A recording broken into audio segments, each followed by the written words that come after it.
నలుగురు వ్యక్తులు ఉన్నారు. ఈ వ్యక్తి గురించి ఆ వ్యక్తి ఏదో మాట్లాడాడు అని చెప్పి ఈ వ్యక్తి ఒకటి అర్థం చేసుకుని ఆ సెకండ్ పర్సన్ ఇంకొకటి అర్థం చేసుకుని వీడు దానికి ఎక్స్ట్రా మసాలా యాడ్ చేసి చెప్పాడే అనుకోండి, ఆ వ్యక్తి నా గురించి ఏమనుకుంటాడు, ఇంత అర్థం చేసుకున్నది నువ్వు నన్ను ఇదేనా అంటాడు. కానీ ఈ నలుగురు వ్యక్తులు ఇలా అనుకుంటున్నారు కదా, అసలు వెళ్ళి ఈ పర్సన్ని అడుగుదాము ఏంటి అని వచ్చి నన్ను అడిగితే నేను చెప్తా కదా నీ గురించి ఏమనుకున్నాను అని. అలానే చాలామంది కూడా వాళ్ళ రిలేషన్షిప్లో చాలా అనుకుంటూ ఉంటారు. ఎవరో ఏదో చెప్తే వెనక చెప్పిన మాటలు విని నీ మనిషిని నువ్వే అనుమానిస్తే నీ బంధానికి నువ్వే అనుమానం అని పేరు పెట్టుకున్నట్టు ఈరోజు ఇన్ని గొడవలు ఎందుకు జరుగుతున్నాయనంటే కారణం నువ్వే.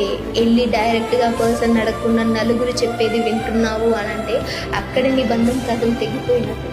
సో నలుగురు చెప్పేది వింటావా, నీ మనిషి చెప్పేది వింటావా అనేది నీపైనే డిసైడ్ అయ్యి. నీకు అర్థమవుతుంది కదా ఎందుకు చెప్తున్నాను అనేది. Decide your self.